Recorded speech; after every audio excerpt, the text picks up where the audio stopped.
नमस्कार, चुनावी चाल में आपका स्वागत है। आज चर्चा राहुल गांधी की। बिहार की सियासत में काफी लंबे अरसे बाद उन्होंने एंट्री ली और उन्होंने कहा कि बिहार सरकार जो है कोरोना के मामले में फेल हो गई है। जिस तरह से वहां पर इलाज चल रहा है और जिस तरह से कंट्रोल करने की नीति है सरकार की, वो सही नहीं है और इस कारण जो है कोरोना का मामला वहां पर बढ़ता जा रहा है। लेकिन राहुल गांधी के इस बयान को हम लोग कोरोना से थोड़ा इतर होकर देखने की कोशिश करेंगे कि आखिर उसके इस बयान का क्या सियासी मायने है। कोरोना के प्रति उनकी चिंता उन्होंने जताई, ठीक है, अच्छी बात है, उन्होंने जताई, उन्होंने कहा भी, लेकिन हम यहाँ पे उनके इस बयान का क्या सियासी मायने है इसको जानने और समझने की कोशिश करेंगे। देखिए, राहुल गांधी को लेके ये कहा जाता है कि राहुल गांधी काफ़ी सोच समझकर कोई फैसला लेते हैं और जब लेते हैं तो फिर उस पर अडिग भी रहते हैं। अब उनका फैसला कितना सही होता है, गलत होता है, ये अलग चीज़ है, लेकिन वो अपने हिसाब से, उनकी अपनी टीम उनको फीडबैक देती है और उस आधार पर वो एक फैसला लेते हैं और वो फिर सार्वजनिक होता है। तो बिहार के मामले में भी यही हुआ है। राहुल गांधी ने बिहार सरकार की आलोचना की है, मतलब कहिए तो नीतीश कुमार की आलोचना की है। इसका अर्थ जो है राजनीतिक गलियारे में, सियासत में अलग अलग तरीके से निकाले जा रहे हैं कि राहुल गांधी के इस बात का, इस बयान का क्या मतलब है। देखिए, थोड़ा पीछे जाने की जरूरत है।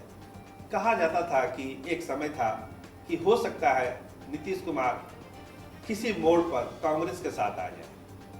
लोकसभा का जब चुनाव हो रहा था उससे पहले जो सियासी तस्वीर बन रही थी उसमें कुछ नज़दीकियां कांग्रेस और नीतीश कुमार के बीच बनी थी, जब तक कि अमित शाह ने सीटों का बंटवारा नहीं कर दिया था। उससे पहले की ये बात है। तो उस समय एक ऐसी तस्वीर बन रही थी और ऐसी अटकलें भी थी, चर्चा भी थी कि हो सकता है कि नीतीश कुमार और कांग्रेस की दूरियां कम हो रही है। लेकिन फिर सीटों का बंटवारा हुआ और एनडीए खेमा बीजेपी के साथ ही नीतीश कुमार ने चुनाव लड़ा लोकसभा का।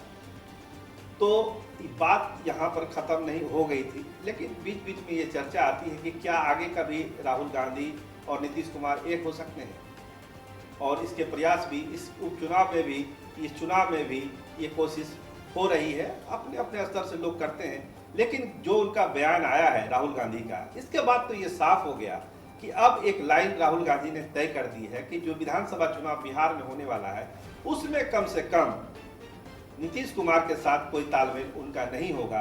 और तेजस्वी यादव को जो नेता मानने की बात है बिहार में, उस पर राहुल गांधी ने एक मोहर सी लगा दी है। इस बयान का ये राजनीतिक मायने लोग निकाल रहे हैं कि अब ये तय है कि अब जो दो खेमा है, एक खेमा एनडीए का और दूसरा खेमा जो होगा जिसका नेतृत्व तेजस्वी यादव करेंगे। अब तक कांग्रेस को लेकर जो हाँ ना वाली स्थिति थी, राहुल गांधी के इस बयान के बाद कि बिहार सरकार फेल हुई है कोरोना के मामले में, इसका एक राजनीतिक मायने ये है कि अब तेजस्वी यादव को ही आगे बढ़ाकर कांग्रेस बिहार में विधानसभा का चुनाव लड़ने वाली है। तो आखिर ये फैसला राहुल गांधी ने क्यों किया? इसके पीछे भी जो कांग्रेस के भरोसेमंद सूत्र बताते हैं, उनका कहना है कि देखिए, कांग्रेस दूर की चल रही है। 2024 का लोकसभा चुनाव उसके जहन में है और उसको लेके वो तैयारी कर रही है।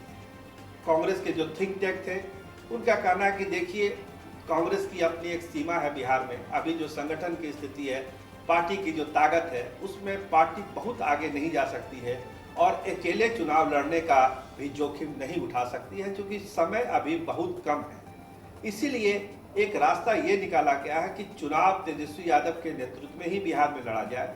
एक धर्मनिरपेक्ष का सिग्नल भी जाएगा। दूसरी बात ये होगी कि कांग्रेस इस चुनाव में बहुत ज़्यादा सीटों को लेके बहुत उत्साह में ना रहे। सीटें जितनी मिलती है मिल जाए, उसमें जीतने की भी कोशिश की जाए कि ज़्यादा से ज़्यादा सीट जीती जाए, लेकिन ज़्यादा से ज़्यादा सीट जीतने की तुलना में जो सबसे महत्वपूर्ण बात ये सामने आई है कि कांग्रेस चाहती है कि बिहार में उसके वोट बैंक में बढ़ोतरी हो जाए, इजाफा हो। जो अभी जो 6% से 8% से लेके 8-9% के बीच में कांग्रेस का वोट बैंक है, कांग्रेस उसको बढ़ा के 15-17% तक ले जाना चाहती है। कांग्रेस एक बड़े गेम प्लान में है कि ये वोट बैंक बिहार में कांग्रेस को चाहिए। कांग्रेस हर हालत में बिहार में वोट बैंक बढ़ाने का अपना प्रयास करेगी, अपने वोटर को बढ़ाने का प्रयास करेगी।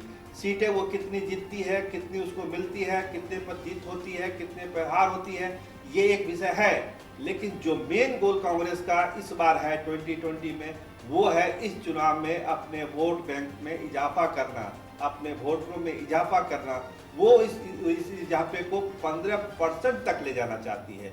ये एक टारगेट फिक्स किया गया है कि कांग्रेस इस दिशा में प्रयास करे। राहुल गांधी के इस बयान को इसी अर्थ में देखा जा रहा है कि अब कहीं पर भी कोई कंफ्यूजन की स्थिति नहीं है। कांग्रेस ने एक साफ किया है कि तेजस्वी यादव को ही आगे बढ़ाया जाए।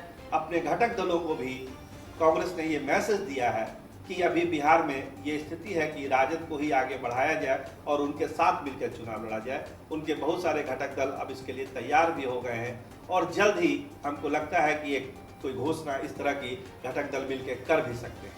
तो राहुल गांधी के इस बयान से बहुत सारी चीजें साफ हो गई और ये तय हो गया कि एक मोर्चे पर नीतीश कुमार होंगे और एक मोर्चे पर अब तेजस्वी यादव होंगे। दोनों में ही आमना सामना होगा 2020 के चुनाव में। आज के चुनावी चाल में बस इतना ही। राहुल राज के साथ मैं सरोज सिंह।